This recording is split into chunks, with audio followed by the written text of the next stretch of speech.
Hi friends, எங்கள் ஊரில் செவ்வாய்க்கிழமையும் சனிக்கிழமையும் மார்க்கெட் வந்து போடுவாங்க. காட்டுக்காரங்களாம் கொண்டுட்டு வருவாங்க. காய் எல்லாமே ஃப்ரெஷ்ஷாக இருக்கும். சரி போயிட்டு வந்துடலாம் அப்படின்னு சொல்லிட்டு, ஏன்னா மார்க்கெட்டுக்கெல்லாம் போய் ரொம்ப மாதம் ஆயிடுச்சு.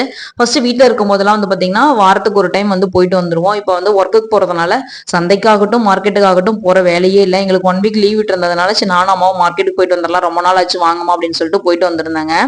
போயிட்டு வெங்காயம், தக்காளி, உருளைக்கிழங்கு மெயின் இதெல்லாம் வாங்கிட்டு வந்து வீட்டில் வச்சிட்டோம்னா 2 days ஒன்ஸ் வந்து பார்த்தீங்கன்னா பக்கத்துலேயே ஃப்ரெஷ்ஷாக வெஜிடபிள்ஸ் எல்லாம் கொண்டு வருவாங்க, வாங்கிட்டு வந்துக்கலான்ட்டு அப்போதைக்கு தேவையானதை மட்டும் வாங்கிட்டு வந்தோம். இது மாதிரி கீரை வகைகள் எல்லாம் பார்த்தீங்கன்னா பாவடியில் உழவர் சந்தையில் மட்டும்தாங்க இருக்கும். சந்தையில் மேக்சிமம் சிறுகீரை, பசலைக்கீரை அது மாதிரி தான் கொண்டு வருவாங்க. இது வந்து தொயல்னு சொல்லி பாட்டி சொல்லியிருந்தாங்க. நம்ம வந்து மேக்சிமம் ஒன்று பாசிப்பருப்பு இல்லைன்னா துவரம்பருப்போட தான் வச்சு கீரையெல்லாம் கடைவோம். பாட்டி வந்துட்டு பச்சைப்பயிரோட இந்த கீரை போட்டு சமைச்சு பாருங்க, டேஸ்ட் வந்து சூப்பராக இருக்கும்னு சொன்னதுனால அம்மா மண்சட்டியில தான் அந்த பாசிப்பருப்போட வச்சு இந்த கீரையை கடைஞ்சிருந்தாங்க. உண்மையாவே டேஸ்ட் அவ்வளோ சூப்பராக இருந்துச்சு. சாதத்தோட காலையில வச்சு சாப்பிட்டாச்சு.